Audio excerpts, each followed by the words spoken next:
ہے 2750 international number کے مطابق نبی صلی اللہ علیہ وآلہ وسلم پیر کا روزہ رکھا کرتے تھے.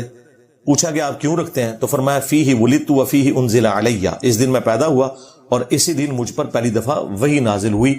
تو نبی صلی اللہ علیہ وآلہ وسلم جشن قرآن اور جشن ولادت مصطفیٰ صلی اللہ علیہ وآلہ وسلم ہر سال نہیں، ہر مہینے نہیں، ہر ہفتے منایا کرتے تھے پیر کا روزہ رکھ کے.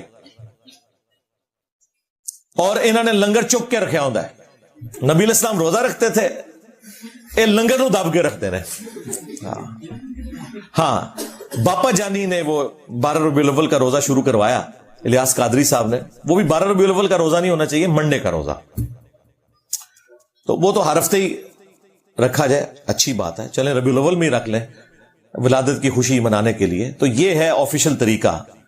وہ لوگ پوچھ رہے ہوتے ہیں پھر اسی کے کریے سرکار، اے کرو نہیں اور کیا کریے، اور اے کرو کہ اس دن انجینئر صاحب کی ویڈیوز لگا کے بیٹھ جاؤ تاکہ پتہ چلے کہ جو ہستی دنیا میں آئی تھی ہماری منجی بن کے، ہادی بن کے، نجات دہندہ بن کے، جن کے ساتھ ہماری آخرت کی ہمیشہ کی کامیابیاں جڑی ہوئی ہیں، وہ امت کو دے کے کیا گئی ہیں، وہ انجینئر صاحب آپ کو بتائیں گے کہ مرنے سے پہلے اے مسلمان کر لے اس پہ غور، کتابوں کا خدا اور ہے، بابوں کا خدا اور، کتابوں کا پیمبر اور ہے، بابوں کا پیمبر اور. اگرچہ وہ سارے بابے اسی خدا رسول کے ماننے والے تھے، بلکہ کرسچنز، جوز اور ہندو بھی اسی خدا کو مانتے ہیں، لیکن ہمیں اختلاف کیا ہے کہ کتابوں کی تعلیمات کے مطابق ماننا ہے، بابوں کی تعلیمات کے مطابق نہیں ماننا.